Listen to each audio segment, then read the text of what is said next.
சிறகடிக்க ஆசை சரியில்ல. டுடே எபிசோட்ல அசிஸ்டியன் மேடம் இருந்துட்டு மனோஜை பற்றின எல்லா விஷயத்தையும் தெரிஞ்சுக்கிறாங்க. என்னை மன்னிச்சிடுங்கப்பா, பெண்கள் சொல்கிறது எல்லாமே உண்மைன்னு நினச்சிக்கிட்டு நாங்களும் உங்ககிட்ட சண்டைக்காக நிற்கிறோம். அதுக்காக நீங்கள் எவ்வளோ பாதிக்கப்படுறீங்கன்னு நாங்கள் தெரிஞ்சுக்கிட்டோம். அதுக்காக நான் உங்களை பேசாத பேச்செல்லாம் நான் பேசிட்டேன்.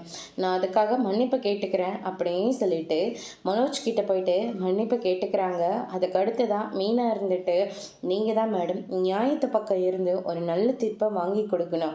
ரோகிணி எங்கள் வீட்டுக்கு வந்தால் இருக்கிற எல்லா நிம்மதியுமே போயிடும் அப்படின்னு சொல்லிட்டு அவள் சந்தோஷமாக வாழலன்றதுக்காக என்னையும் அந்த வீட்டை விட்டு திட்டம் போட்டு வீட்டை விட்டு துரத்தி விட்டுட்டா மேடம் அப்படின்னு சொல்லிட்டு அந்த சாமியார் விஷயத்த சொல்லிக்கிட்டு இருக்காங்க.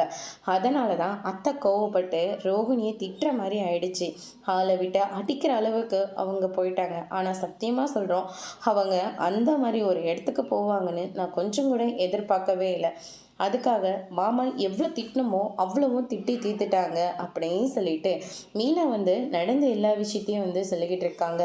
உங்களோட நிலைமை என்னன்னு எனக்கு புரியுதுமா.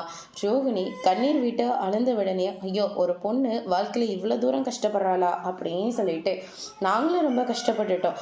அதனால தான் ரோகிணி பக்கம் நான் நின்னேன். ஆனால் இதெல்லாம் தெரிஞ்சிருந்தா கண்டிப்பாக ரோகிணி பக்கம் நாங்கள் நின்று இருக்கவே மாட்டேன். அதுக்காக நான் உங்ககிட்ட மன்னிப்பு கேட்டுக்கிறேன். இந்த கேஸு உங்களுக்கு சாதகமாக தான் நடக்கும் அப்படின்ற மாதிரியே சொல்கிறாங்க. இதை கேட்டோன்னே மொத்த பேரும் சந்தோஷப்படுறாங்க. அதோடு இன்னைக்கான பிரம்ம முடிச்சிருக்காங்க.